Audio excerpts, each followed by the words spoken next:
It's such an honor for us to serve alongside such great people. I was reflecting a little bit with the group that gathered before the service to pray this morning, how I was taken up with the game last night for UT. And yes, we are very grateful that we've got our record back on track, and it seems like our week of not gathering here has been redeemed, and we're back on track. It took a little long, but we're there again. But I was reflecting how quickly I felt as if it's my team that won, and how I shared in the victory. Not that I've ever have any right to that victory or have done anything, but I get to share in it as a partner just because I support it. And I was thinking about how that's the same in Christ, as we get to partake in His victory, in His glory, in His goodness, not because we've earned it, but just because we've accepted it as our own.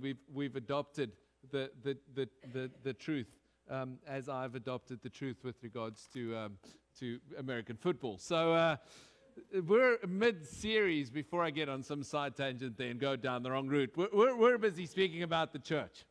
And we're calling this series Welcome Home. And we started off last week by spending some time in the Word and just what does the Word say about the church? How does Jesus feel about the church? So I'm sorry if you missed last week. Feel free to go on the app and download the message and catch up. But before we head into today, where we're going to speak about the why of church. So today we're going to speak about why church. Why even bother having church? Why should there be a church? Why is there a church? What is the reason behind the church? Next week, we're going to look at vision. And I believe vision changes things. So next week, I'll be speaking about the fact that when we look ahead, when we look into, when we dream of when we paint a picture of a preferred future, what does it look like? And we're going to be speaking about how will we know that we have won as a church? What is our vision? What is our goal? Where are we heading? That's next week. This week, we're answering the question, why even bother? Why bother with church? Why should there be a church? Why should you be in church? Does church even count? Is it still relevant? There's this word in the English language called relevant. It's got an interesting history. It basically means to be connected to something being appropriate, something being fitting in, something being relevant to a time or a space or a people. Now, this comes from the Latin word relevare. Now, relevare was a Latin word that was first picked up on by the Scots when they picked it up. And it literally means that something is being lifted or risen up. Relevare was if something is risen up, if something is clear, if something is current, if something makes sense, it was relevare in Latin. So the Scots picked something up of that, and they used it as a legal term initially, where they would say if something was pertinent to a particular case in court, they'd say, okay, this is relevare. This is relevant to this particular case. This fits with this.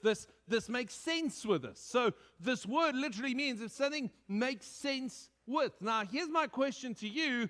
Is church still relevant? Is church relevant? Does church fit with modern day society? In this day and age, is church still relevant? And rather than just asking you a rhetorical question, I want to physically ask you the question. So if you want to grab your phone real quick, hopefully most of you would have the app downloaded, the 512 City Church app. If you don't have the app, quickly grab the app. And once you get the app downloaded, if you go to your 512 City Church app, you'll see there's a button there that says participate in the church survey, right? So you'll see there's a button there. And if you click on the participate in the church survey button, I'd love to get your thoughts quickly. And we're actually going to display your thoughts live as we participate together. So if you want to grab your phone, you want to go there. And here's the first question, okay, is I want you to look at these three areas. And I want to see what the consensus in the room is this morning. If we think of this together, if we consider this thing together, the first question that I'm asking you is, how relevant is the church? And I want you to rank it. You'll see there's a little slider there, and you can slide it on three levels. I want you to say, is it very relevant or totally irrelevant? Firstly, with regards to you. Secondly, with regards to believers in general. And thirdly, with those outside the church. So you can go to the results, that we can see the results live. So as you guys are participating, that's kind of the feeling of the room. So what you'll see is that mostly church is relevant to you. So most of us are saying, listen, it's highly relevant to us. It's 4.7 out of 5 people in this room feel as if this is a highly relevant thing. The church fits to my life. It's relevant to my existence. The reality is that secondly, about 20% less says that church is relevant to believers in general, and then only about half of the people in the room would say, or we'd say that it's about halfway relevant to others, to those outside the church. So that's what we're saying. Now, I want to go to the second question real quick, and here's the second question. The second question is, if we say that it's mostly relevant to us, why is that? What makes it relevant to you? And as you submit your ideas, you'll see that that the different ideas from the room will start showing up here. So give me a sentence. Give me a list. What is it that makes church relevant to you? You just said that it's highly relevant. Okay, so 4.7 out of 5 in this room said, listen, church is relevant to us. Now we're asking the second question, and we're saying, okay, but hold on. What makes it relevant? What are the things that causes me to go, hey, hold on, this is relevant to my life. This fits with my life. This serves me. This makes a difference in the way that I live. This works in my life. And let's see what it is that people in this room feel as if these are the things that are relevant to them. Okay, so I look forward to going through these this week in great detail, but you'll see the word is relevant, worship is relevant, doing life together, community, the Great Commission, the fact that we're on this journey together of going out. These are the things that you're saying right now. These are the things that you're saying, these things are relevant to me. It strengthens my reliance on Christ to get through life. There's a church family, us being together in a church family, that's relevant to us. So these different things, these different ideas, these different thoughts are the thoughts that we say, these things speaks to me, it ministers to me, it does something for me. Church works in my life. The problem is that if we look at our original graph, although these things are highly relevant to us, the reality is that to a large extent, the word relevant and church for most of our society is not the case. Let me give you a little bit of statistics on what's happening in the church at Broad. So if you look at America as a whole, you'll see that America is about 73% Christian. So 73% of Americans will self-identify themselves as believers. So they'll say, I'm a Christian. Okay, so 73% of people polled in the U.S. in the year 2016 said, I'm a Christian. Now, if 73% says they're Christian, here's the next slide. The next slide says how many of them are churched. Only 55% are churched. Now, let me just say, when this was done, this would include those who are marginally churched. So even if you went to church once in 6 months, you'd be part of the 55%. Now, if you bring these two stats together, and this is going to require a little bit of math, so I know I'm going to lose some of you. Don't worry, smile and nod. I won't tell anybody. Fact of the matter is, it says that 1 out of 4 Christians, we're not talking non-Christians, 1 out of 4 Christians believes the church to be irrelevant to their existence. Okay, so fact of the matter is, there's something here that says church isn't relevant. So although our perception is highly, when we had to rate it, we went, hold on, church is highly relevant to me. It is, 4.2 out of 5 relevant to, it's more than 80% relevant to most believers. The reality is that stat says no. It's 1 out of 4 Christians says that church is irrelevant to my life. But that's the U.S., and that includes California, so we don't want to look at these stats too much. So let's just go down and let's just zoom in a little bit on Austin itself. Okay, so this is if you look at Austin. If you look at Austin, you'll find that Austin is 82% Christian. So self-identified Christians. Austinites were keen to say, I'm a Christian. Okay, but here's the point: only 42% of people within the city of Austin, when they did this survey, 42% of people has either not been to church in the last 6 months. Okay, 42%. This excludes 8% non-believers, right? So 42% said, I haven't been to church in the last 6 months, or I've only been there once in 6 months. So that says that if you look at this stat, then it says half of Austin treats church as irrelevant. So you can ask them, and they might tell you church is relevant. And you know, people get into the Sunday school mode when you ask them, is church relevant? Of course it's relevant. Why is it relevant? I don't know. Does it have any bearing on my life? No, it doesn't. How do I vote with my feet? People are voting with their feet that church is irrelevant. Which brings me to my question this morning. Why even bother? Why church? Why go through the whole commotion of church? Why do we do this? Why do we get there? Yeah, and maybe not only the question why church, but how did the church get here? How did we get to this level of irrelevance? How do we get to this place of just going, you know what? Most people are voting with their feet that you are crazy to be here this morning. Most people are saying that the fact that you feel church is relevant is different to their lives. How did the church come to this space of irrelevance? Now, to understand that, I think we need to understand irrelevance. You see, this world has a certain rate of change, okay? So in life, there's a rate of change. Things change. If you've recently looked at one of your old cell phones, okay, you would know what I'm talking about. I mean, just look at a mobile phone from 10 years ago or 15 years ago. I mean, it's a relic. It is useless. You cannot imagine using it. If you get into my car, and I've got a vintage car, okay? So if you get into my vintage car, you'll know that my vintage car still has a tape player. It really does. The kids ask me, "What's this?" And I had a lot of fun explaining to them what a tape player is. But the fact is, we're not talking about 500 years ago. We're talking about 25, 30 years ago. We did this. Listen, 5 years ago, some of us still bought CDs. Some of us still buy CDs. But I won't tell other people about that, okay? Fact of the matter is that these things change. And if you think about how they change, they're changing quicker and quicker. Music industry is a great example. LPs were around for more than a decade. Tapes were around for less than a decade. CDs were around for even less than that. And I have no freaking clue how we're going to listen to music soon because nobody understands. It's changing too quickly. It's not changing it's not changing decade by decade. It's changing year by year and month by month. The rate of change in the world is very high. Now, not only is there a rate of change in the world, there's a rate of change within ourselves.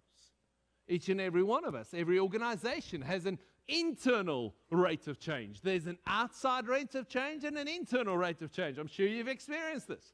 If you've grown up in a house, there was a household that changed together, and then you've gone out and maybe you've gone to college somewhere else, and something happened in your life. Your rate of change was different than your family's rate of change. You went back to that little small town. You came back into that same context, and suddenly you realize, hold on, you're out of sync. There's changes that's taken place that's out of sync. Organizations experience the same thing. There's an inside rate of change and an outside rate of change, and this is when irrelevance happens. When the inside rate of change is slower than the outside rate of change, irrelevance is bound to follow. Now, for a moment, bring that back to our conversation this morning about the church. And why is it that half of people in Austin treat the church as irrelevant? Well, I think a big part of that answer is that the internal rate of change has been slower than the external rate of change. I mean, not only has the city rapidly changed, but the way people live, the way people do life has drastically changed in recent times. And I'm not sure that the church has always kept up with the rate of change that people are experiencing. And could it be that the church is finding itself at a place of irrelevance because the church isn't changing with the times? But now here's the danger. Why do the church try and stay the same as much as possible? Because we feel as if we've got values to protect. We feel as if we've got truth to protect. We're trying to do things in the right way, and society isn't always changing in that way. So now we try and protect the church and the orthodoxy, to use the churchy word, or the rightness or the trueness of the church in an effort to keep it pure and right. And in the process, we lose a lot of people because they're saying, we've moved on. Life has moved on, and you've become irrelevant to us, has the church not just lost its edge and become totally irrelevant to society? Is church even still a thing that should exist? And my effort to answer this question, why church, I realize that if we want to answer the question, why church, if we want to realize and we want to agree on why it is that we are a church, why it is that we do gather together, then we've got to go back to before we had all this tradition. We've got to go back to when the church was started, when the church was initiated. What was the original intent of church? Because that's what we need to protect. We shouldn't have to protect all the fluff and human tradition, but what did church look like before there were buildings? What did church look like before we sang 4 songs, 3 quick ones and a slow one? And then we preached a little bit and we took up an offering. What did church look like before there was even a church, before there was a context for church planting or an idea of what a pastor was supposed to be doing? Or what was it like before all these things that got added to it? Because if we can figure out what it was like before all of the human tradition, then we can figure out what it is that we should be fighting for when we're establishing church in this day and age. What did it look like before the creeds and the traditions and all these concepts that we grew up with? What is the essence? What is the irreducible minimum? What is the core of the church? And the best way for us to get back to that is to get back to the life of Jesus, because he started the church. This was his idea. Before any building were built, before any church board were initiated, before anybody had an article of incorporation or a 501c3, before there was anything of the sort, Jesus started the church. Before the idea of tithes and offerings or brothers and sisters came out, Jesus started the church. Before there was a gathering that happened on a Sunday, before Sunday was church day, Jesus started the church. And when he started the church, he started it with a particular intent. And this morning I want to look at the 2 mentions he makes of church. Jesus mentions the church only twice. So the Greek word for church is the word ecclesia. And of all the writings about Jesus, Matthew, Mark, Luke, and John, between those 4 books in the Bible, only Matthew writes down the words Jesus says about church, and Jesus only mentions it twice. So the word ecclesia is only used twice. The one is in Matthew chapter 16 that we're going to look at, and the other one is in Matthew chapter 18. And we're going to look at these 2 scriptures, and we're going to look and see if we can find why church. Why church is relevant to our lives, why church is relevant to this world. So let's start off Matthew chapter 16 and make our way through here. So here's a little context on what we're about to read, okay? So Jesus is about midway through his ministry. He's about halfway through, and he's walking with his disciples down the road. So he's done some miracles, he's done some preaching, he's done some good things, and it's kind of like people are becoming aware. Thousands are starting to follow Jesus. They're all excited about him. And here goes Jesus, and he's having a conversation with his disciples. And the question that he asks them is, he says, what do other people say about me? Okay, it's quite an interesting question. If it wasn't Jesus, we would think he was insecure. Okay, he says, listen, what do the people say? When I'm not around, what are they saying about me? Who do they say I am?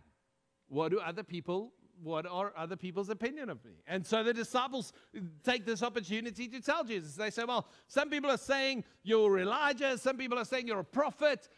There's some people that actually come up with all these different ideas. And then Jesus says, well, that's great. And that's where we pick it up in verse 15. And he said to them, but who do you say that I am? And if I may interrupt myself for a second, this is one of the most important questions you can ever ask yourself in your journey with God. You know, it's one thing to know what Jurie says, or what some other pastor says, or what some book says, or what the guy on the TV said, or what the Sunday school teacher growing up said, but who do you say he is? Who is Jesus to you? See, because something happens that day when it goes from being the Jesus that died for the sins of the world to it being Jesus that died for my sins. Something shifts in that moment. Who do you say I am? Simon Peter, which is normally the extrovert in the group, he jumps up and he answered and he said, "You are the Christ, you are the Son of the living God."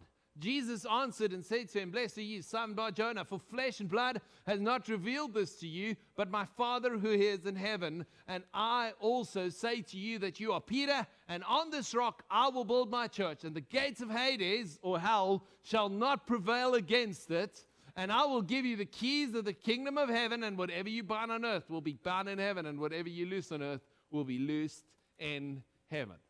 It's a great scripture. It's the first time Jesus uses this word church when he says that, "And on this rock I will build my church, and the gates of hell shall not prevail against it." But I think there's a couple of things that we need to take note of here.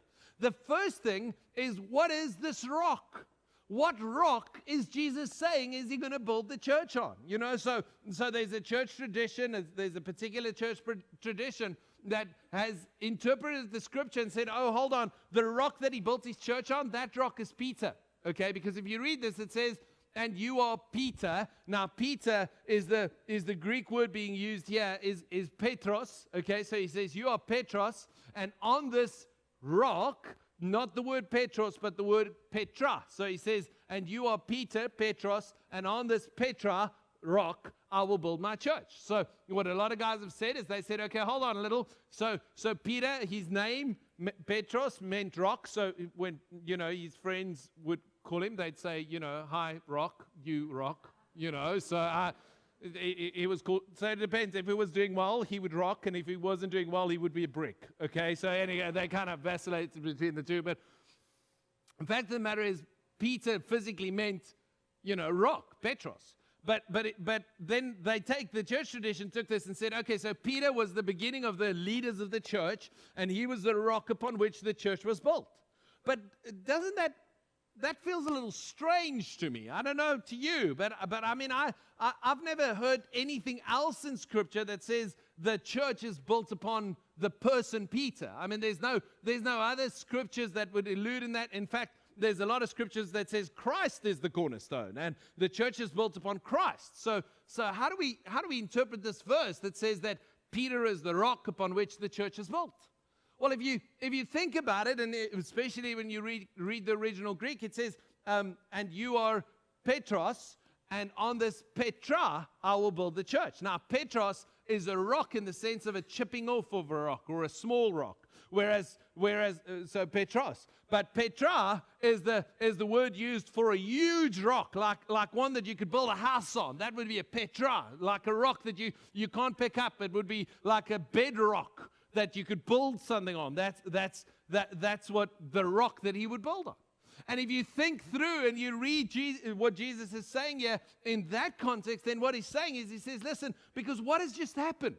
What is the context here? What does the scripture says? It says, "And Simon Peter answered him and said, 'You are the Christ, the Son of the living God.'" Then Jesus goes off and he says, "Well, you didn't hear that from yourself. It wasn't flesh and blood.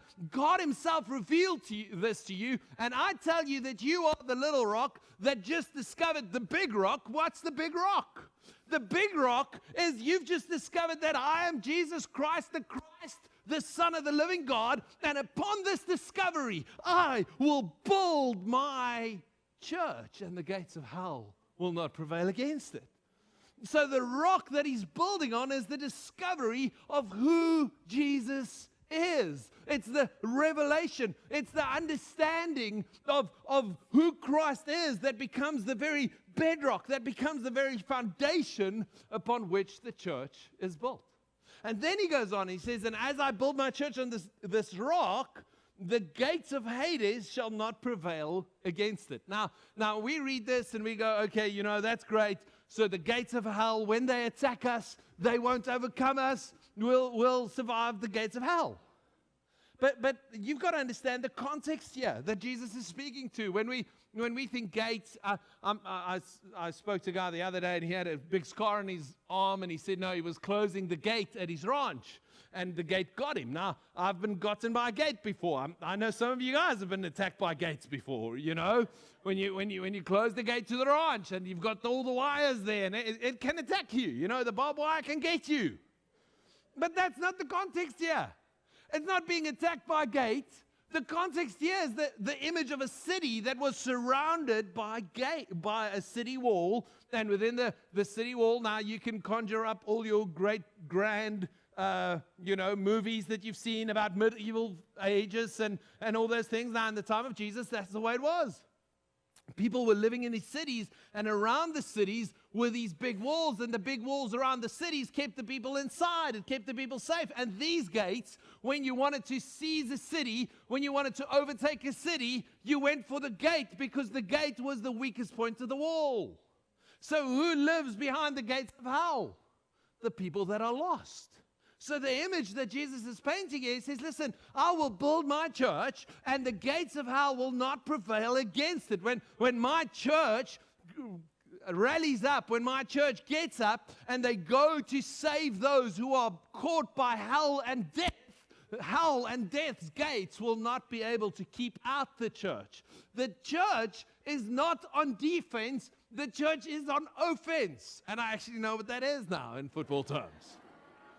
Okay, so the church is on the offensive team of God. They're on the attacking team. We're on the front foot. The church is God's mechanism to tear down the gates of hell and find every person in there that is lost and broken and hurt and dead. We're breaking down the gates, and we will win. He said that. It's in there.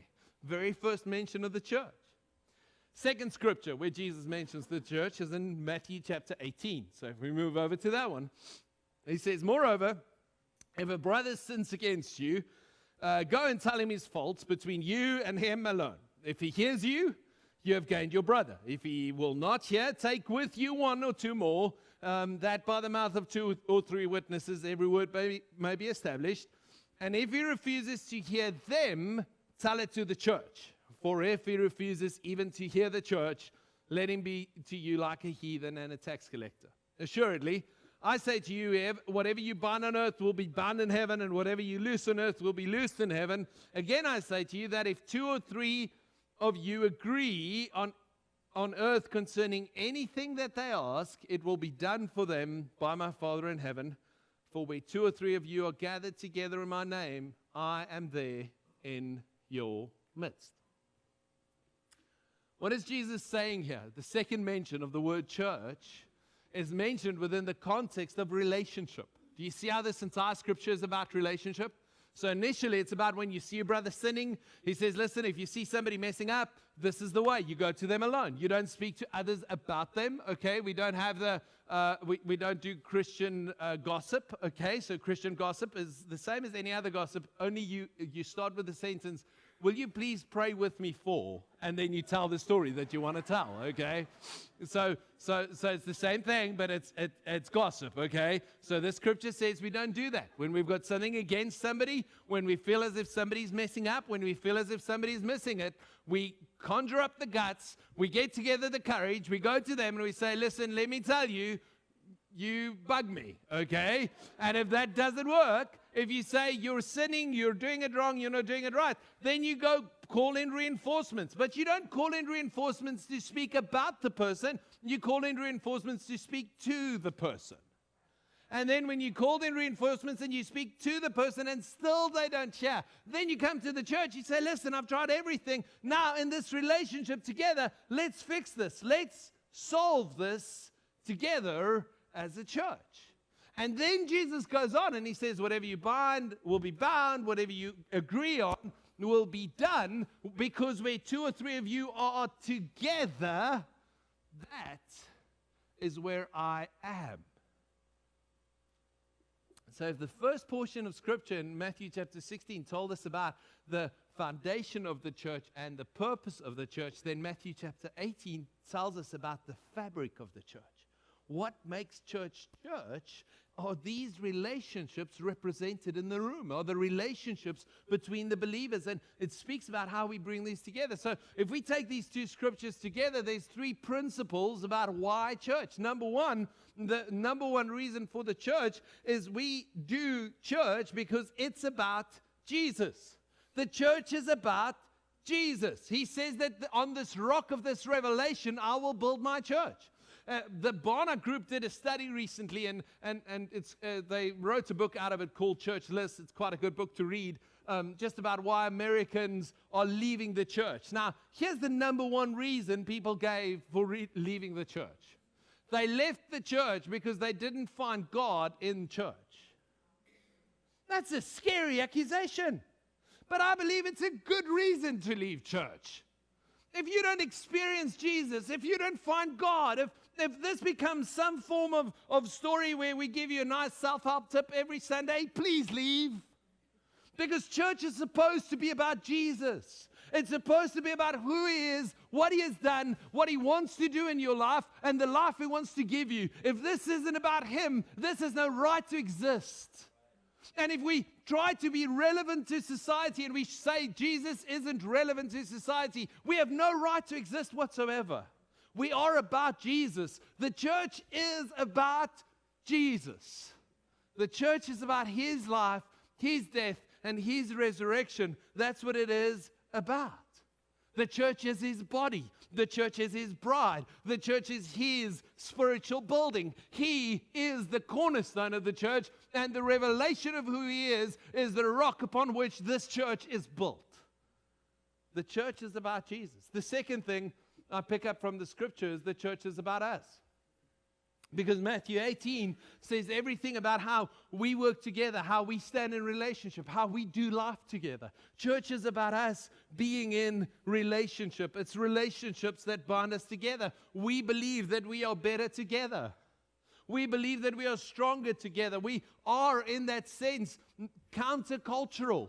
In a culture that says you're at your best all by yourself, where you need no one else, we're saying no. We believe in the sanctity of relationship. We believe in the life that is shared amongst one another. We believe in the accountability that comes from people that knows your stuff, that knows your hardships, that knows your difficulties, and that knows your mistakes. We believe in relationship. We believe in loving people even when it costs us. We believe in associating with people even when it makes us look bad. We believe in relationship because church is about an us. We believe in loving people that aren't like us. We believe that we can be loved even when we don't feel as if we deserve it. Because church is about us. And third thing we learn from this is that church is about others. The gates of hell shall not prevail. Church is about us going out there. We are not a church that is about church. We're a church that's about a city. And we are not, even if we all did wonderfully well, but we didn't reach anybody out there, I want to tell you we would greatly miss our purpose. We are a church that is about more than ourselves. Why? Because church is about others. And if you've been around us for a while, you would have heard this statement, the slogan, if you would, of us, where we say William Temple said this. He said, the church is the only society that exists for the benefit of those who are not members. We are a society that exists for the benefit of those who are not members. We do not exist for the benefit of the members only. We exist for the benefit of the non-members. Somebody once asked me this question. He said, if your church would close down, would the community rally against that? It's a good question. Whether or not people outside of church would say, no, you can't close down. We need you here. We are here to serve a community. Now, if you've been around us for a while, you would see that we give expression to our in the form of a slogan to ourselves through this statement. We say that we want people to find life, we want people to share life, and we want people to bring life. That is the next slide, if you don't mind. One more. There we go. So we want to find life, we want to share life, and we want to bring life. And these three statements comes from Jesus' purposes for the church. If you go back to what we just read, if you go back to what we just discovered, next slide, please. You'll see that these three terms, that it's about Jesus, we trust in God that people would find life. It's about us. We trust in God that we would share life. And it's about others. We trust in God that we would be in a position where we could bring life to other people. This is the essence of the church. And next week we're going to be talking about, so what does that practically look like? What is that vision of a preferred future? What is that outcome that we're longing for? But I want to just quickly get back to our original question this morning. Is the church relevant? Is church relevant? Well, let me ask it in this way. Is life relevant? See, life and life more abundantly was Jesus' promise. He didn't come to say that I want to do something about your spiritual life. He didn't come to say that I just want to do something about one little component of your life. No, Jesus promised life and life more abundantly. If you look at his ministry, he touched every facet of life, from finances to physical health, to emotional health, to connectedness, to every facet of life. He came to bring life in every aspect of life. So if you ask me whether the church, according to Jesus' intention, is relevant, I want to say it's as relevant as life is relevant to living. It is totally relevant. Is relationships relevant? Well, just switch on your television. 90% of what you find on there is relationship. It's this relationship, that, well, not all good, but it's all about a relationship. So is the church relevant? Yes, the church is relevant because the church is about relationship with people. And thirdly, is others relevant? Absolutely. Is purpose relevant? We have a whole generation of people growing up who couldn't care less about wealth or riches, but they wake up in the morning yearning for purpose and destiny and a reason to live. And the church is all about those things. But our challenge as a church is, how do we take these things that Jesus established? Because if I look at the church, it's as if here Jesus establishes the church, and that church that he establishes is all about Jesus. It's all about us, and it's all about others. It's highly relevant. And then I look at 2,000 years of church history, and I look at the church today, and I go, what happened? Because church became about a whole lot of other things. And what we're collectively asking ourselves is, we're saying, but hold on, how do we translate what Jesus said into 2018 Austin? How do we take these things and how do we remove all the fluff of all these years of tradition? And how do we translate the church? Because here's the thing, is too often when the church loses its relevance, it tries to look relevant by diluting the truth. They water it down and they say, oh, we won't hold on to those truths anymore. Just come as you are, stay as you are. We'll just compromise until everybody's happy. Well, what you've compromised to keep, you've already lost. We cannot compromise our way to relevance. What we had to begin with is highly relevant. What we've got to get rid of is all the human fluff in between. And we've got to get back to that and say, okay, now let's translate this. I'm part of a project to eradicate Bible poverty on the planet. Okay, so there's about 2,000 languages that doesn't have the gospel or the whole Bible from beginning to end in their own language. And we've got a plan and a strategy to translate the Bible into every known language on the planet Earth by the year 2033. There will be no person that speaks any language that cannot read the Bible in their heart language. Okay, it's an incredible process, and it's such an exciting thing to translate the Bible into all these different contexts. But I'm finding myself and I'm going, you know what? That seems easy compared to this. How do we translate church into 2018 Austin? How do we take these things and we make it relevant to people that live today? And I'm excited to go on that journey with all of you. And let me tell you a couple of things. We're going to experiment a lot. We're going to try a lot of different things. We're going to keep on changing. Just when you think you figured it out, it's going to change. We're going to develop a lab mentality where we're continually saying, listen, let's try this and let's try that. And as long as we don't compromise on the essence of what the church is, let's try everything else. Because everything else is fluff. That's the important stuff.